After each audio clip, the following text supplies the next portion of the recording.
Imaginez acheter une machine que tout le monde appelle une épave et découvrir à l'intérieur un objet qui change votre destin.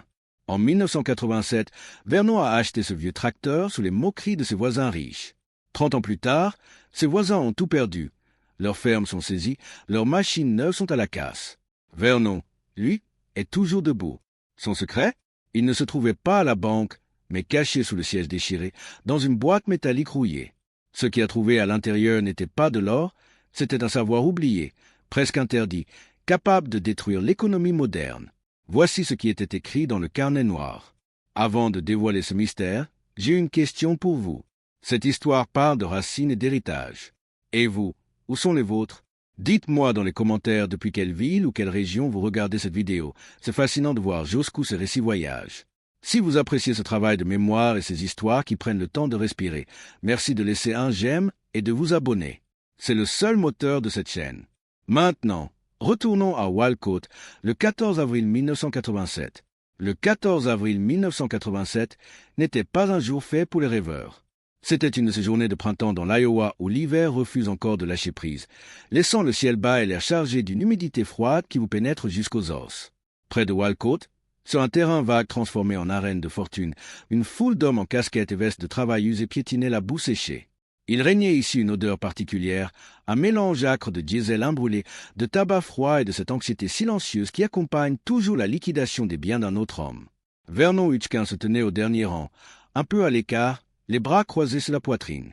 À 41 ans, Vernon n'était pas homme à se faire remarquer. Il avait le visage de ceux qui passent plus de temps à écouter le vent qu'à parler aux hommes. Il était venu pour une simple rateleur à foin, rien de plus. Il connaissait la valeur de l'argent et, plus encore, la douleur qu'il faut endurer pour le gagner sur ces terres noires et exigeantes. Mais le destin, ce jour-là, avait une autre silhouette. Le chant du commissaire-priseur, rapide, rythmé, presque hypnotique, s'élevait au-dessus du murmure de la foule, scandant les chiffres comme une litanie religieuse. Soudain, le bruit des moteurs a changé. Un bourdonnement plus lourd, plus grave, a fait vibrer le sol. C'est alors qu'elle est entrée dans le cercle. Une case IH 5488 de 1982. Pour un œil non averti, ce n'était qu'un tracteur. Pour les experts présents ce jour-là, c'était une bête blessée, voire mourante. La peinture, autrefois d'un rouge impérial, avait capitulé sous les assauts du soleil pour virer à un orange terne, presque malade. Sur le train arrière, une traînée sombre et grasse trahissait une fuite hydraulique mal colmatée, une blessure ouverte que personne n'avait pris la peine de soigner.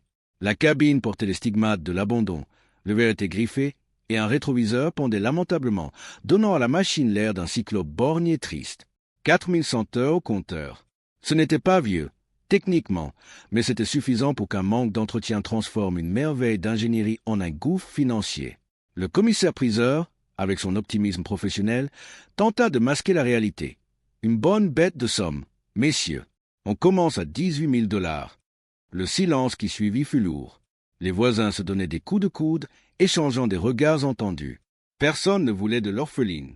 On murmurait que cette série avait des problèmes de transmission, que les pièces devenaient rares. C'était un pari que personne, dans cette économie agricole fragile de la fin des années 80, n'était prêt à prendre. Vernon observait. Il ne voyait pas la rouille ni l'huile. Il voyait la stature. Il voyait le potentiel sous la négligence. Son propre tracteur, un vieux 2594, s'essoufflait chaque printemps. Il avait besoin de puissance, mais il détestait la dette plus que tout. Les enchères stagnaient péniblement à 20 000. Le commissaire cherchait désespérément un regard, un signe de vie dans l'assemblée. Vernon sentit une impulsion monter du ventre. Ce n'était pas raisonnable. Sharon, sa femme, n'était pas là pour le tempérer. Le budget n'était pas là, mais quelque chose dans cette machine l'appelait. C'était peut-être l'air d'abandon qui lui rappelait que tout, absolument tout, mérite une seconde chance si l'on a le courage de se salir les mains. Il leva la main. Un geste bref, presque imperceptible. 21 000, aboya le commissaire, soulagé. Un autre homme, peut-être par simple esprit de contradiction, renchérit. Vernon ne s'y a pas. Il hocha la tête une seconde fois. 22 000. L'autre homme secoua la tête et tourna les talons, laissant Vernon seul face à son destin. Le marteau tomba avec un claquement sec qui résonna comme un coup de feu dans l'air froid de l'après-midi. Adjugé. 22 000 $ au monsieur au fond. Autour de lui, le cercle se desserra. Les regards qui se posèrent sur Vernon n'étaient pas admiratifs. Ils étaient chargés d'une pitié condescendante. Ils voyaient un homme qui venait d'acheter les problèmes d'un autre. Mais alors que Vernon s'approchait de la machine, posant sa main sur le métal froid et gras du capot, il ne ressentit pas de regret. Il ressentit le poids immense, terrifiant et excitant de la responsabilité. Il venait d'adopter un monstre. Le chemin du retour vers Buffalo fut l'un des plus longs de l'existence de Vernon. Le silence dans la cabine de son camion n'était pas paisible, il était lourd de conséquences. Lorsqu'il gara son véhicule près de l'enclos à bétail, le soleil déclinait déjà, projetant de longues ombres sur la terre que son grand-père avait défrichée 60 ans plus tôt. Sharon était là. Elle portait sa veste de travail élimée, occupée à vérifier l'abreuvoir des bêtes. Elle connaissait le rythme de la ferme mieux que personne, et lisait sur le visage de son mari comme dans un livre ouvert. Vernon ne chercha pas d'excuses. Il s'approcha d'elle, l'odeur de la vente aux enchères imprégnant encore ses vêtements, et lui annonça la nouvelle sans détour. Elle le regarda longuement. Ce n'était pas un regard de colère, ce qui aurait été plus facile à supporter. C'était un regard empreint d'une fatigue ancienne, celle des épouses de fermiers qui savent que chaque dollar dépensé est un dollar qu'il faudra arracher à la terre à la sueur du front. « Nous n'avions pas prévu ça. Vernon, dit-elle simplement. Sa voix était calme, mais elle vibrait d'une inquiétude sourde. « Je sais, répondit-il. Elle demanda s'il l'avait démarré. Il dit non. Elle demanda s'il avait inspecté le dessous du châssis. Il avoua que non. Elle ne posa pas d'autres questions, mais son silence en disait long. Elle retourna à ses bêtes, laissant Vernon seul avec le poids de sa décision. 3 jours plus tard, la 5488 arriva sur une remorque à plateau. Si Vernon avait espéré que la lumière de sa propre ferme rendrait la machine plus belle, il se trompait. Au milieu de la cour bien rangée, le tracteur ressemblait à une verrue mécanique. La peinture orange délavée jurait avec le vert tendre des champs environnants. Dal Quag, son voisin le plus proche, épandait de l'ammoniac dans le champ d'en face. En voyant le convoi, il coupa son moteur et traversa la route, s'essuyant les mains sur un chiffon graisseux. Dal était un homme pragmatique, mais pessimiste par nature.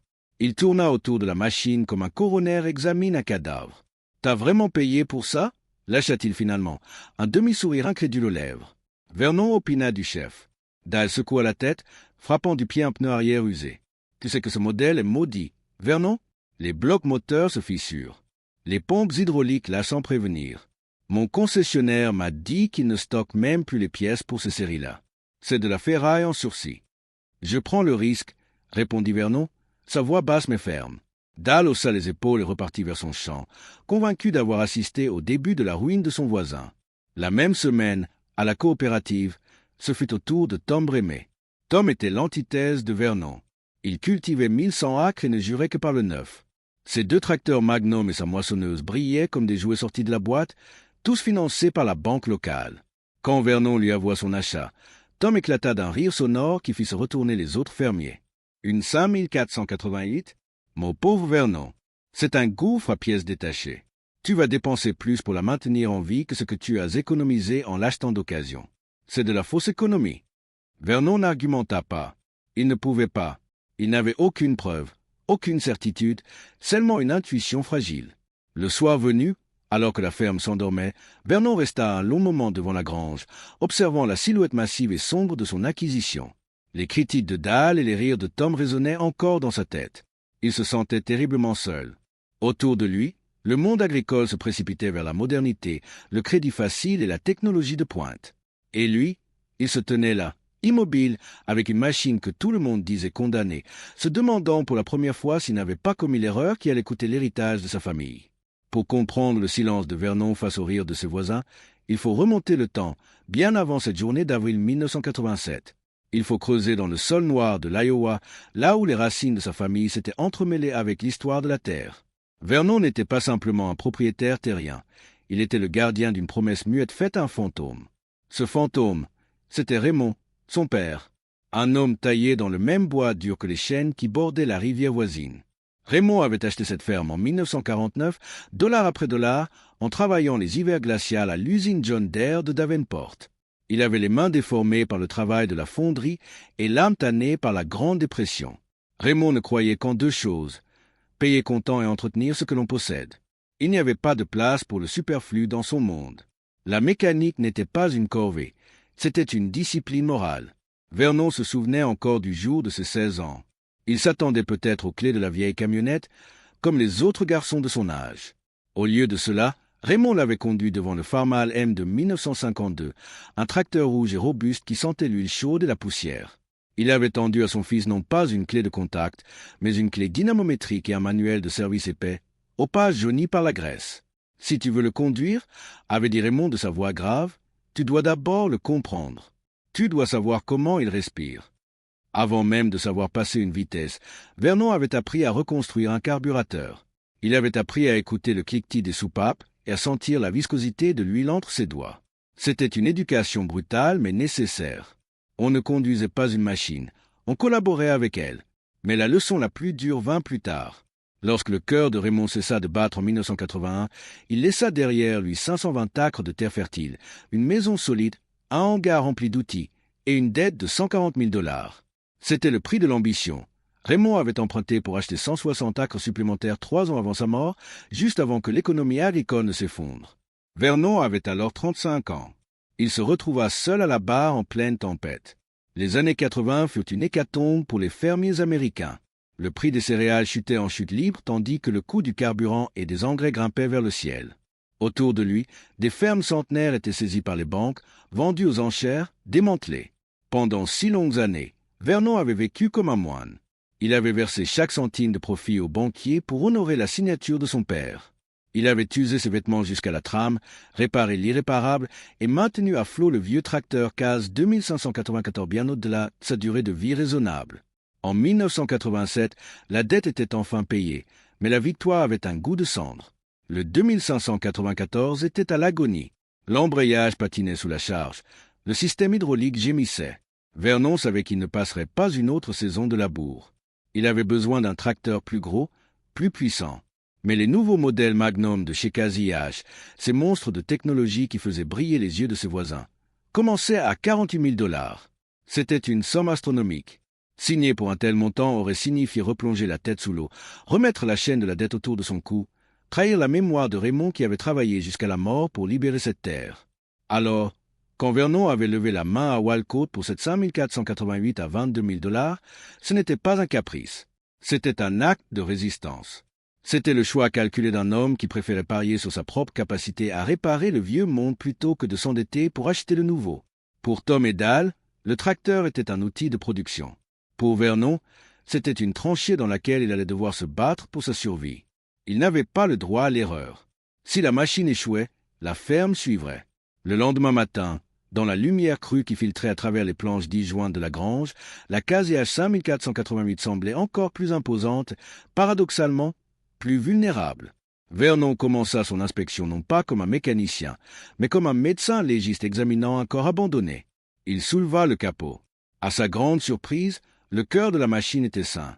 L'huile était claire comme du miel d'acacia, le liquide de refroidissement d'un verre limpide. Le moteur avait été aimé, c'était évident. Mais l'habitacle racontait une autre histoire, celle de la négligence humaine récente. Vernon grimpa dans la cabine. L'odeur était suffocante, un mélange rance de vieille graisse, de poussière de champs et d'urine de souris. Le siège conducteur, éventré, vomissait sa mousse jaune. Le tapis de sol était une croûte géologique de boue séchée, accumulée saison après saison par des bottes indifférentes. Vernon ne se découragea pas. Il s'arma d'un aspirateur industriel, de chiffons et d'un seau d'eau savonneuse. Il frotta, il gratta. C'était un acte de purification autant que de nettoyage. Il voulait effacer les traces des hommes qui n'avaient pas su respecter cette machine.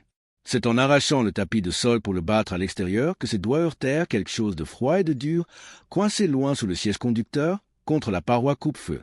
C'était un endroit inaccessible, une zone d'ombre où personne ne mettait jamais la main. Vernon se contorsionna, éclairant la zone avec sa lampe de poche. Il vit un éclat rouge terni.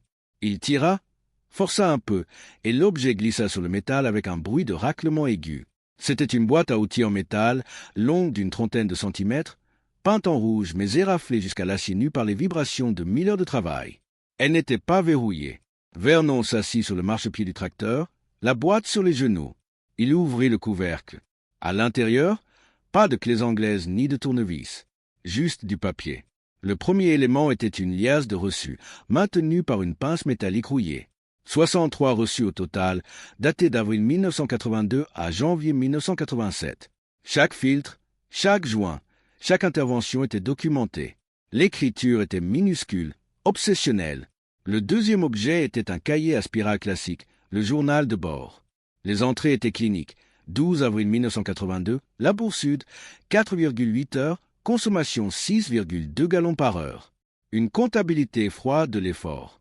Mais c'est le troisième objet qui fit s'arrêter le cœur de Vernon. C'était un petit carnet à couverture noire rigide, de ce qu'on glisse dans la poche d'une chemise de travail. Sur la première page, une écriture fine et anguleuse, presque calligraphique, annonçait « Système de maintenance 5488, Givrette ». Vernon tourna la page. Ce qui n'était pas une liste de tâches. C'était une doctrine. Ce tracteur vous survivra si vous l'écoutez. La plupart des hommes ne le font pas. Vernon continua de lire, fasciné. Ce Givrette, qui qu'il fût, avait disséqué l'âme de la machine. Le carnet ne se contentait pas de suivre le manuel du constructeur, il le corrigeait. Il y avait des diagrammes dessinés à la main d'une précision d'ingénieur. Une page expliquait comment modifier la pression de la valve de décharge hydraulique de 60 PSI pour éliminer la cavitation de la pompe, un défaut connu de ce modèle que même les concessionnaires ignoraient. Une autre détaillait une séquence complexe de manipulation des valves pour purger le système toutes les 800 heures, empêchant la formation de boues invisibles.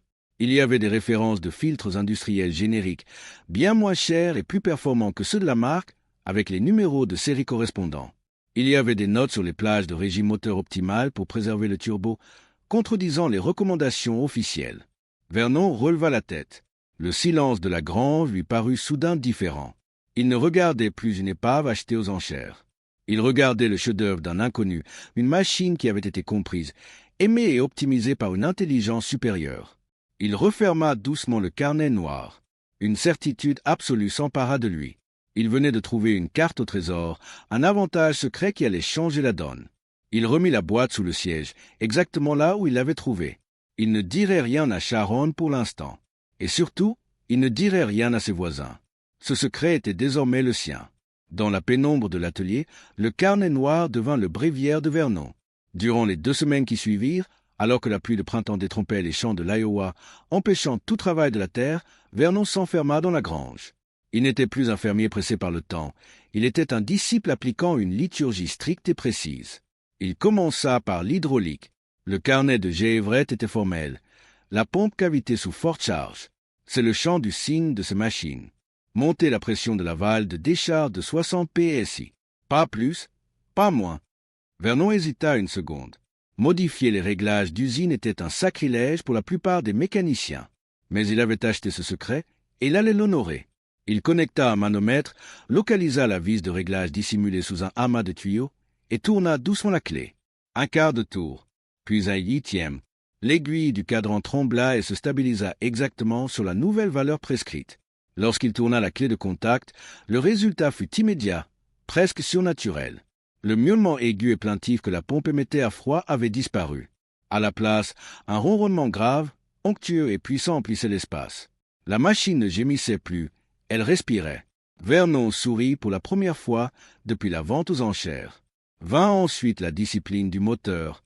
Le manuel officiel de casillage recommandait de pousser le régime pour obtenir la puissance maximale. Givrette, lui, avait tracé une courbe différente à l'encre bleue, 1850 tours minute. C'est là que le couple croise l'économie. Au-delà, vous brûlez du fioul pour du bruit. Le jour où le soleil sécha enfin la terre, Vernon attela sa charrue à 4 socs.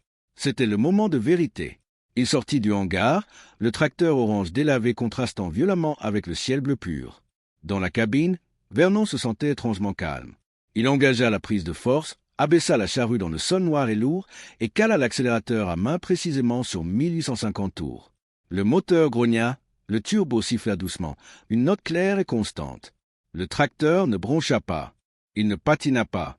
Il avançait avec une fluidité déconcertante, retournant la terre en vagues sombres et régulières derrière lui. Vernon surveillait les jauges comme un pilote de ligne. La température d'huile restait stable. La pression hydraulique ne fluctuait pas d'un iota. C'était une révélation. Là où son vieux 2594 aurait hurlé et chauffé, la 5488 travaillait avec une aisance aristocratique. À la fin de la première journée, après 9 heures de labour ininterrompu, Vernon vérifia sa consommation. Il fit le calcul mentalement en regardant la jauge. 6,4 gallons par heure. Il ouvrit le carnet. La prédiction de J. Everett était inscrite noir sur blanc, 6,4 gallons par heure à charge constante. Une sensation de vertige le saisit. Ce n'était pas de la chance, c'était de la science, une science empirique née de l'observation et de l'intelligence, transmise par-delà la mort d'un inconnu. Le soir, avant d'éteindre le moteur, Vernon respecta le dernier rituel du jour. Il laissa le tracteur tourner au ralenti pendant 20 minutes complètes, chronomètre en main, pour laisser le turbo refroidir progressivement. C'était une torture pour un homme fatigué qui ne rêvait que de son dîner et d'une douche chaude. Mais le carnet disait « La chaleur tue l'huile tue les paliers. La patience vous sauve les deux. » Vernon attendit. Il écouta le rythme régulier des pistons. De l'autre côté de la route, il vit les phares du tracteur neuf de Dal Quag s'éteindre brusquement. Dal avait coupé le contact de l'arrêt, pressé de rentrer. Vernon secoua la tête dans l'obscurité de sa cabine. Il savait désormais quelque chose que Dal ignorait. Il possédait un avantage invisible. Sous la tôle froissée et la peinture terne de son tracteur pave, Vernon avait réveillé un géant. Et tant qu'il suivrait la liturgie du carnet noir, ce géant le servirait fidèlement. Il rentra chez lui ce soir-là avec les mains tachées de graisse, mais l'esprit incroyablement léger. Il avait un secret, et pour la première fois depuis la mort de son père, il sentait qu'il avait peut-être, juste peut-être, une chance de gagner. Les années qui suivirent furent une lente érosion, non pas du sol, mais des certitudes. Entre 1989 et 1994, l'agriculture américaine changea de visage. Ce fut l'ère de la course à la puissance, une époque où la taille du tracteur devint l'étalon de la réussite sociale. Le maïs tomba sous les $2 le boisseau, une catastrophe silencieuse qui aurait dû inciter à la prudence. Mais autour de Buffalo, la logique inverse imposa. Pour survivre, il fallait grandir. S'endetter pour produire plus pour rembourser la dette. Dal Quag fut le premier à céder au chant des sirènes. Il échangea son vieux matériel contre un rutilant Magnum 7120 de 170 chevaux. La peinture rouge vive brillait comme une promesse d'avenir sous le soleil de juillet. Dal paradait dans sa cabine climatisée, fier de ses mensualités de $840, convaincu que la technologie moderne le sauverait. Tom Brémé suivit peu après, signant pour une moissonneuse 1680 et 2 tracteurs neufs, le tout financé par la banque locale qui voyait en lui un entrepreneur dynamique. Pendant ce temps, Vernon continuait de tracer ses sillons avec sa 5488 délavée. Aux yeux de ses voisins, il était l'homme qui stagnait, le fermier du passé qui s'accrochait à une épave par avarice ou par peur. Il ne voyait pas les chiffres. En 1989, alors que le tracteur affichait 680 heures de travail annuel, Vernon dépensa $410 en maintenance. Pas un centime de plus. Pas d'intérêt bancaire, pas de traite mensuelle. Juste de l'huile, des filtres et le temps passé à écouter la machine. En 1994, un vent nouveau souffla sur la ferme Hutchkin. Angela, la fille aînée de Vernon, revint à la maison. Elle ne revenait pas les mains vides, mais armée d'un diplôme en gestion agricole de l'Université d'État de l'Iowa. Elle avait appris la théorie moderne, l'amortissement, le levier fiscal, la nécessité de renouveler le capital. Elle regarda les livres de comptes de son père avec l'œil critique d'une experte. Puis, elle regarda le parc matériel. Quelque chose ne collait pas. Selon tous ces manuels universitaires, la case IH 5488, désormais âgée de 12 ans et approchant les 8000 heures, aurait dû être un gouffre financier, une ligne rouge dans le bilan. Or, elle était la ligne la plus verte de l'exploitation. Un après-midi d'octobre, alors qu'elle déplaçait le tracteur pour libérer de l'espace dans le hangar, Angela sentit quelque chose glisser sous son talon. Elle se pencha et tira la boîte à outils métallique de sous le siège. Curieuse, elle l'ouvrit sur l'établi. Elle parcourut les reçus, le journal de bord méticuleux tenu par son père, et enfin, elle tomba sur le carnet noir de J. Everett. Elle lut pendant 1 heure, assise sur un bidon d'huile, oubliant le froid qui tombait. Elle déchiffra les diagrammes, les notes sur la cavitation, les avertissements sur les roulements de roues. Elle comprit soudain que ce qu'elle tenait entre les mains n'était pas de la mécanique, mais de la philosophie appliquée. Le soir même, à la table de la cuisine, elle posa le carnet devant Vernon. « Papa » commença-t-elle, la voix empreinte d'un respect nouveau. « C'est incroyable. Ce système, c'est du génie pur. Qui était ce J. Everett » Vernon haussa les épaules, beurrant calmement sa tartine. « Je ne sais pas. Un fantôme. Tu as suivi ça à la lettre ?»« À la virgule près. » Angela secoua la tête, incrédule. « Pourquoi tu n'en as jamais parlé ?» Dal a cassé son moteur l'année dernière. Tom se plaint sans cesse de ses coûts de réparation. Tu aurais pu les aider. Tu aurais pu leur montrer le carnet. Vernon posa son couteau. Il regarda sa fille, cette jeune femme brillante qui croyait encore que la logique gouvernait le monde. Il chercha ses mots avec soin, voulant lui transmettre une leçon que l'université n'enseignait pas. « Angela », dit-il doucement, Dahl et Tom ne cherchaient pas des conseils pour faire durer leur machine. Ils cherchaient la validation qu'ils avaient raison d'acheter du neuf. Ils voulaient la facilité, le confort et l'image de la réussite. Il tapota la couverture noire du carnet. Ce livre demande de l'humilité. Il demande d'écouter une vieille machine plutôt que le vendeur du concessionnaire. Il demande de la patience. Si je leur avais montré ça, ils auraient ri. Ils auraient dit que c'était des trucs de grand-père. Il se leva pour débarrasser la table, laissant sa phrase flotter dans l'air chaud de la cuisine comme une sentence définitive. Il n'aurait pas écouté « ma fille ». La plupart des hommes préfèrent payer pour avoir raison plutôt que d'apprendre gratuitement qu'ils ont tort. En 1996, la case IH 5488 cessa d'être une simple anomalie pour devenir une énigme. Elle affichait désormais 8100 heures au compteur. Dans la logique industrielle de l'époque, une machine de cet âge, utilisée comme tracteur principal, aurait dû être à genoux. Les joints auraient dû fuir, les axes prendre du jeu, la compression faiblir. Pourtant, elle tournait avec une régularité d'horlogerie. Vernon avait dépensé, en 9 ans, exactement 3800 $ en maintenance. C'était dérisoire. Il avait remplacé une ligne de carburant fondue par le gel et un alternateur capricieux. 2 heures de travail, une clé de 12, et l'affaire était réglée. La machine ne demandait rien d'autre que le respect scrupuleux du protocole de J. Everett. Autour de lui, le paysage mécanique s'effritait. Le Magnum 7120 de Dahl Quag, ce joyau de technologie censé incarner l'avenir, avait passé plus de temps à l'atelier que dans les champs cette année-là. Turbo explosé, embrayage de transmission vitrifié. Dahl avait signé des chèques pour 14 200 $ de réparation, le visage gris, répétant comme un mantra que la maintenance est le prix de la modernité. Tom Brémé, fuyant la réalité, avait échangé son tracteur en panne contre un modèle encore plus gros, un Magnum 8920 à 87 000 $, s'enfonçant un peu plus dans la spirale du crédit. Vernon les regardait faire, non plus avec envie, mais avec une incompréhension triste. Le métal, s'il est bien traité, est loyal, mais le fer est patient. La chair, elle, ne l'est pas. En avril 1999, alors que les bourgeons éclataient sur les chaînes et que la terre réclamait ses semences, le monde de Vernon s'arrêta. Ce ne fut pas une panne moteur, mais un diagnostic posé dans un bureau aseptisé de Davenport. Sharon, cancer du sein. Le mot tomba comme une pierre dans un étang calme, brisant la surface de leur vie ordonnée. Le printemps 1999 fut un cauchemar flou.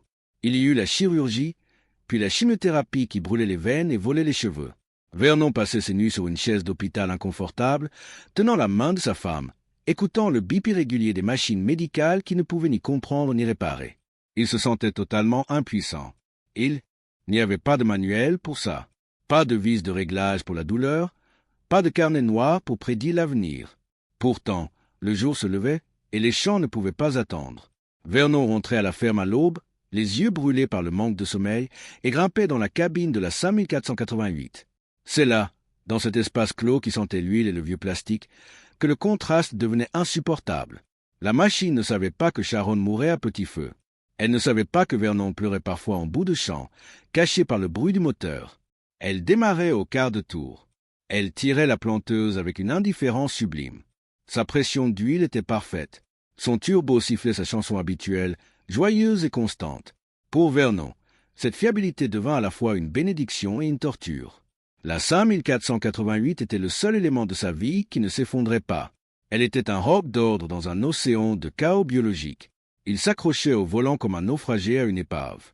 Il suivait les rituels de J. Everett avec une ferveur désespérée, comme si le fait de maintenir ce tracteur en vie pouvait, par une magie sympathique, transférer un peu de cette force vitale à sa femme.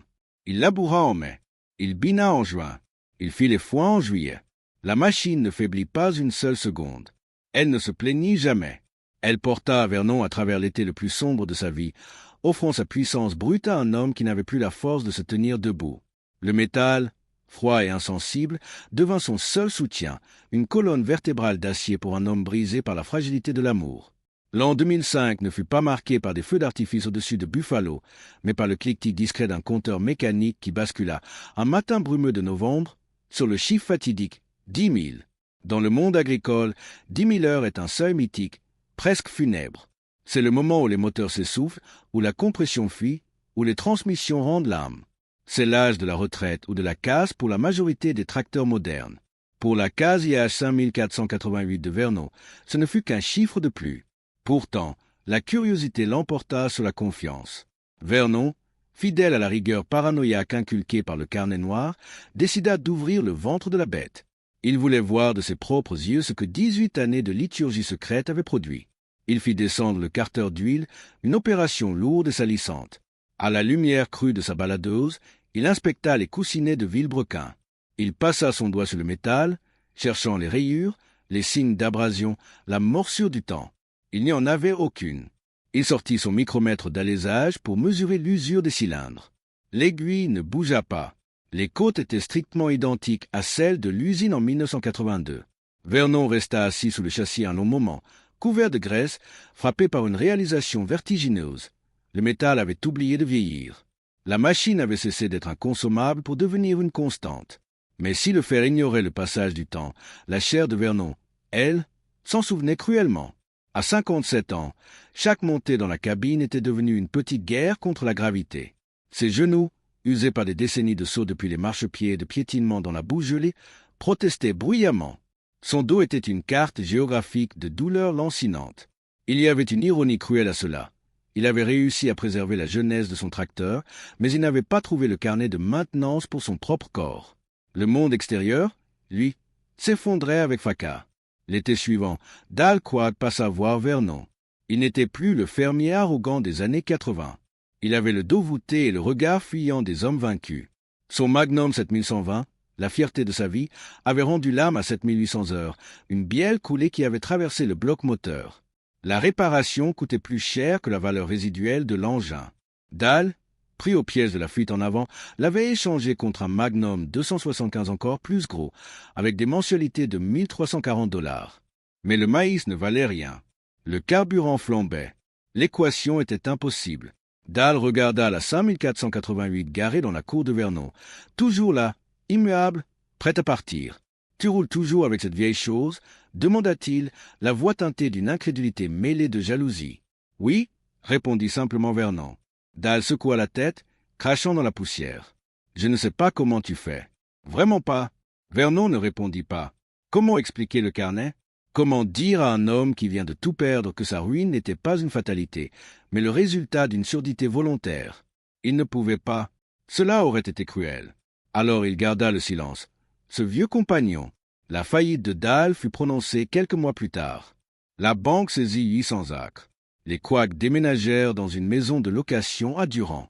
Vernon vit les camions porter le matériel de son voisin. Il se sentit plus seul que jamais. Il avait gagné. Son modèle économique, basé sur la patience, la réparation et le refus de la dette, avait triomphé de la modernité flamboyante. Il était libre de toute créance. Mais c'était une victoire solitaire, célébrée dans le silence d'une cabine de tracteur, avec pour seul témoin le ronronnement parfait d'un moteur qui refusait de mourir. La 5488 n'était plus seulement un outil, elle était devenue le caveau de ses secrets et la preuve vivante de sa résistance. L'année 2008 s'abattit sur l'Amérique rurale comme un couperet glacé. Après l'euphorie trompeuse de 2007, où le maïs avait flambé au-dessus de 4 $ le boisseau, la réalité reprit ses droits avec une violence inouïe. La crise financière mondiale, née dans les tours de verre de Wall Street, envoya son onde de choc jusqu'au chemin de terre de l'Iowa. Les voisins de Vernon, grisés par l'illusion d'une croissance perpétuelle, s'étaient laissés piéger. Tom Brémé avait refinancé ses terres pour acheter un deuxième Magnum et louer 400 acres supplémentaires. Dal Quag, dans un dernier sursaut d'orgueil, avait investi dans une moissonneuse géante. Ils avaient parié sur l'avenir avec l'argent de la banque. Quand les prix s'effondrèrent en 2009 pour passer sous la barre des 3 $, le piège se referma. Les champs devinrent des prisons de dette. Vernon, lui, regardait la tempête passer depuis sa véranda. Il n'avait pas de créancier à ses trousses. Sa 5488, avec ses 11 200 heures, ne lui coûtait que le prix du carburant et de l'huile. Il avait résisté à l'appât du gain, et cette résistance l'avait sauvé. Mais la sécurité financière n'est qu'un rempart de papier contre les véritables tragédies. Le printemps 2011 n'apporta pas la promesse du renouveau, mais le retour de l'ombre. Le cancer de Sharon, cet ennemi sournois qu'il croyait avoir vaincu 12 ans plus tôt, était revenu. Cette fois, il ne s'était pas contenté d'une escarmouche. Il avait envahi ses poumons. Le pronostic du médecin fut bref, clinique et sans appel. Il n'y avait plus de bataille à livrer, seulement une retraite à organiser. Sharon, avec cette dignité tranquille qui l'avait toujours caractérisée, refusa l'acharnement thérapeutique. Elle voulait finir ses jours chez elle, dans la chambre qui donnait sur les chênes plantés par le père de Vernon.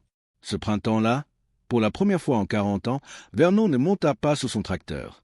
Il confia les clés de la 5488 à Angela et à son mari, Kyle. Il leur donna le carnet noir sans un mot, puis il ferma la porte de la maison pour ne plus la rouvrir. Vernon devint infirmier, veilleur de nuit, gardien du dernier souffle. Le monde extérieur cessa d'exister. Les cours du soja, la météo, la mécanique, tout cela devint une abstraction lointaine. Sa seule réalité était le rythme de la respiration de sa femme, de plus en plus fragile, de plus en plus précieux. Le 3 août 2011, au cœur d'un été brûlant, Sharon s'éteignit. Elle avait 62 ans. Le silence qui suivit sa mort n'était pas le silence paisible des champs après la moisson. C'était un silence épais, suffocant, qui semblait aspirer l'air de la maison. Chaque plancher qui craquait, chaque courant d'air rappelait son absence. Vernon errait dans les pièces vides, cherchant une présence qui n'était plus là. Pendant 6 semaines, la case IH 5488 resta immobile dans la grange. Angela et Kyle avaient terminé la saison, mais par respect pour le deuil de Vernon, ils n'avaient pas touché à la machine depuis la fin des travaux. Le tracteur reposait dans la pénombre, couvert d'une fine couche de poussière grise. Pour la première fois de sa vie mécanique sous la garde de Vernon, le protocole était rompu. Pas de démarrage hebdomadaire. Pas de vérification des niveaux. Le temps s'était arrêté. Vernon passait parfois devant la porte de la grange sans entrer. Il ne pouvait pas supporter la vue de cette machine qui, elle, continuait d'exister, solide et indifférente, alors que la moitié de son âme venait de disparaître. La fiabilité du métal, qui avait été sa fierté, lui semblait soudain être une insulte à la fragilité de la vie humaine. Le tracteur attendait, patient et froid, tandis que l'homme se brisait lentement dans le silence de sa maison vide. C'était la fin septembre. La lumière avait changé, passant du blanc aveuglant de l'été à cet or liquide et mélancolique de l'automne qui annonce la fin des cycles. Les érables bordant l'allée commençaient à rougir, indifférents au vide qui figeait la maison depuis 40 jours. Vernon poussa la lourde porte coulissante du hangar. Le grincement des roulettes sur le rail rouillé déchira le silence comme un cri, faisant s'envoler quelques moineaux nichés dans les combles. L'odeur le frappa immédiatement, un mélange dense de graisse froide, de terre séchée et de diesel. C'était l'odeur de sa vie d'avant, l'odeur d'un monde où Sharon l'attendait encore le soir avec le dîner chaud. La case IH 5488 trônait au centre, massive, couverte d'une fine pellicule de poussière grise. Elle semblait dormir, ou peut-être attendre, avec cette patience minérale propre aux choses qui n'ont pas d'âme. Vernon s'approcha. Il posa la main sur le pneu arrière gauche, comme un homme. Le caoutchouc était froid. Il fit le tour, vérifiant machinalement les niveaux. Non par nécessité, le tracteur n'avait pas bougé, mais par réflexe. Ses mains se souvenaient des gestes que son esprit, lui, avait oubliés dans le brouillard du chagrin. Il grimpa les 3 marches métalliques et se glissa dans la cabine. L'air y était confiné, immobile. Il s'assit sur le siège qu'il avait fait refaire 10 ans plus tôt. Il resta là, immobile, les mains posées sur ses genoux, regardant le tableau de bord éteint. Puis, il se pencha et tira la boîte à outils de sous le siège. Il l'ouvrit et sortit le carnet noir de G. Everett. Il ne l'avait pas consulté depuis des mois. Il tourna les pages jaunies jusqu'à la toute dernière, celle qu'il connaissait par cœur mais qu'il avait besoin de voir, là, maintenant. L'encre bleue, posée sur le papier 24 ans plus tôt par une main inconnue, semblait vibrer sous la lumière poussiéreuse. Ce tracteur vous survivra si vous l'écoutez. La plupart des hommes ne le font pas. Vernon relut la phrase 3 fois. La première fois avec incrédulité, la deuxième avec amertume, la troisième avec une acceptation brutale. La prophétie s'était réalisée, mais avec une cruauté que G. Everett n'avait sans doute pas imaginée. La machine n'avait pas seulement survécu à l'usure mécanique, elle avait survécu à l'amour de sa vie. Elle était là, intacte, ses pistons prêts à battre, son huile prête à circuler, alors que les poumons de Sharon avaient cessé de fonctionner. Il y avait quelque chose de terrifiant dans cette permanence. Le métal ne connaissait pas le cancer. Il ne connaissait pas la peur, ni la douleur, ni le vide. Il était fait d'acier, de fonte et de certitude mathématique. Vernon ferma les yeux. Une colère sourde monta en lui, l'envie absurde de hurler contre cette injustice, de prendre une masse et de briser ce pare-brise intact pour que la machine souffre elle aussi. Mais la colère retomba aussi vite qu'elle était venue, laissant place à une clarté froide. Il inséra la clé dans le contact. Il tourna. Le moteur s'ébroua instantanément. Pas d'hésitation. Pas de tout. Le 6 cylindres turbo prit son régime de ralenti, régulier, grave, puissant. La cabine se mit à vibrer doucement, une vibration familière qui remonta le long de la colonne vertébrale de Vernon. Ce n'était pas une victoire. C'était une continuité. En écoutant le ronronnement parfait de la 5488, Vernon comprit enfin la véritable nature de ce qu'il avait fait pendant toutes ces années. La maintenance, ce n'était pas de l'économie, ce n'était pas de l'avarice, c'était une forme de prière. Dans un monde chaotique où les prix s'effondrent, où les banques saisissent les terres et où les cellules se divisent pour tuer ce qu'on aime, la mécanique était le seul endroit où l'ordre régnait encore. Si on serrait le boulon, il tenait. Si on changeait le filtre, l'huile restait propre. C'était un rituel contre le chaos. Une liturgie de graisse et d'acier pour repousser, heure après heure, l'inévitable désintégration de toute chose. Vernon ouvrit les yeux. Il n'y avait pas de larmes sur ses joues. La machine ne pleurait pas, et lui non plus. Il enclencha la marche avant, abaissa le relevage hydraulique et fit sortir le tracteur de l'ombre du hangar pour entrer dans la lumière crue de l'après-midi. Il y avait du travail à faire. Et tant que le moteur tournerait, Vernon avancerait. En 2015, le temps, qui avait épargné le métal, rattrapa finalement l'homme. Vernon avait 69 ans. Ses genoux, usés par un demi-siècle de sauts depuis les marchepieds et de marche dans la boue lourde de l'Iowa, avaient fini par capituler. Chaque ascension vers la cabine de la Casiage 5488 était devenue une épreuve, une grimace de douleur qu'il tentait de cacher, mais que son corps hurlait en silence. Le tracteur, lui, affichait 14 300 heures. Il avait survécu à 2 guerres du Golfe, à 5 présidents, à l'effondrement de l'Union soviétique et à l'avènement d'Internet. Il avait coûté à Vernon, en 28 ans de service, la somme dérisoire de 18 600 $ en entretien. Pas une seule panne majeure. Pas un seul jour d'immobilisation imprévu. C'était une anomalie statistique, un miracle d'ingénierie maintenu en vie par la dévotion d'un seul homme. Mais le monde autour de la ferme avait changé de visage. Les voisins de l'époque héroïque avaient disparu. Dal Quach conduisait des camions pour une usine d'aliments brisée par la faillite. Tom Brémé n'était plus qu'un fantôme qui louait son matériel. À leur place, une nouvelle génération de gestionnaires de sol avait pris le pouvoir. Ils ne conduisaient plus, ils opéraient. Ils restaient assis dans des cabines vitrées, les yeux rivés sur des écrans iPad, guidés par GPS, déconnectés de la terre qu'ils retournaient. Ils ne sentaient plus les vibrations du moteur, ils surveillaient des graphiques de rendement. Vernon se sentait comme un artisan au milieu d'une usine automatisée. L'hiver 2018 apporta le verdict final. Vernon dut subir une double opération des genoux. La convalescence fut longue. 4 mois interminables passés sur le porche à regarder les autres travailler ses champs. Angela et Kyle, sa fille et son gendre, avaient pris le relais avec courage, mais l'usure se lisait aussi sur leur visage. En décembre, autour de la table de cuisine où tant de décisions avaient été prises, Angela posa une main douce sur le bras de son père. Kyle avait reçu une offre à cédar rapide. Un poste de superviseur électrique. De bons salaires, des week-ends libres, une retraite assurée. C'était la fin de la lutte. Vernon ne protesta pas. Il ne parla pas de trahison ni d'héritage. Il regarda par la fenêtre vers le hangar où la 5488 dormait sous sa bâche. Il savait que retenir ses enfants serait de l'égoïsme. La terre est une maîtresse exigeante, et il ne voulait pas qu'elle dévore leur vie comme elle avait usé la sienne. « Allez-y », dit-il simplement. « Vous avez fait votre part ?» Le printemps suivant, la ferme devint silencieuse. Vernon loua 440 acres à un voisin qui arriva avec une armada de tracteurs John Deere connectés par satellite. Il ne garda que 80 acres de pâturage autour de la maison, juste assez pour ne pas se sentir inutile. Mais il restait la question du tracteur. La garder pour tondre les pâturages aurait été une insulte. C'était une bête de somme, faite pour tirer des charrues à travers l'argile, pas pour promener un retraité le dimanche. Une machine qui ne travaille pas meurt lentement. Ses joints sèchent, son huile stagne, son âme s'évapore. Vernon prit une feuille de papier et un stylo. Il s'assit à son bureau, sous la lampe jaune.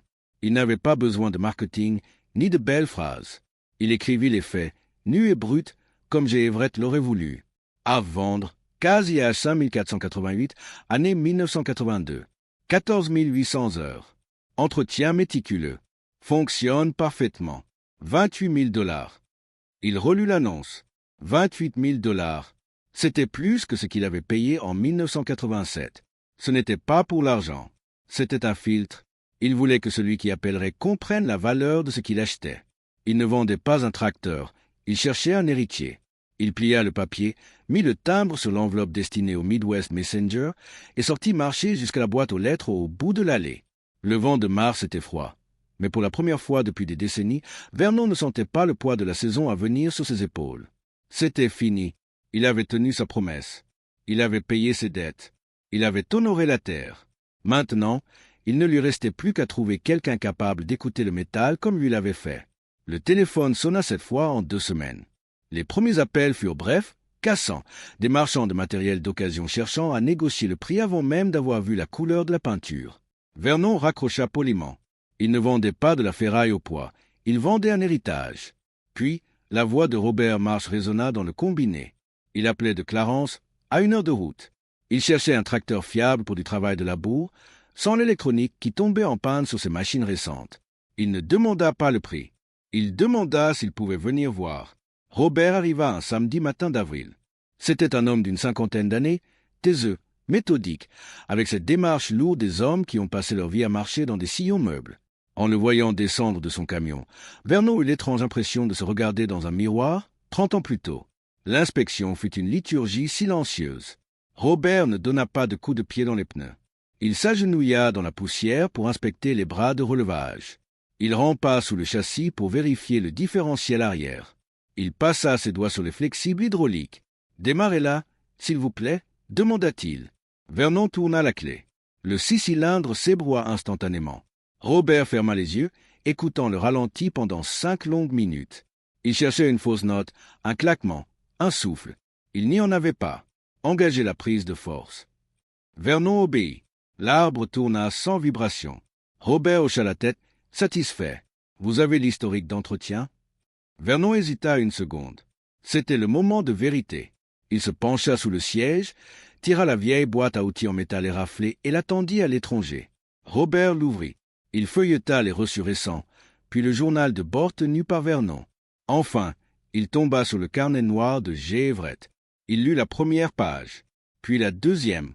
Il s'arrêta sur les diagrammes hydrauliques dessinés à la main. Il leva les yeux vers Vernon, le regard changé. « Qui a écrit ça ?»« Je ne sais pas. » Avoua Vernon. « C'était sous le siège quand je l'ai acheté en 1987. »« Et vous avez suivi ce protocole ?»« À la lettre, chaque jour. » Robert referma le carnet avec un respect quasi religieux. Il le replaça délicatement dans la boîte. « Je vous en donne 30 000, dit-il. Vernon haussa les sourcils. L'annonce disait 28. « Je sais, répondit Robert, mais ce que vous me vendez vaut plus que ça. Je ne paie pas pour le tracteur. Je paie pour le savoir qui est dedans. » Ils se serrèrent la main, une poignée franche, rugueuse, scellant un pacte entre initiés. Le mercredi suivant, Vernon aida Robert à charger la 5488 sur la remorque. Avant de monter dans sa cabine, Robert se tourna vers lui une dernière fois. « Je vais suivre le système. Vernon, exactement comme vous. Et quand je serai trop vieux, je le transmettrai avec le tracteur. Le carnet restera avec la machine. »« C'est tout ce que je demandais, » répondit Vernon. Le convoi s'éloigna dans un nuage de poussière blanche, disparaissant au détour du chemin vicinal. Vernon resta debout dans l'allée longtemps après que le bruit du moteur se fut évanoui. La grange semblait immense, vide.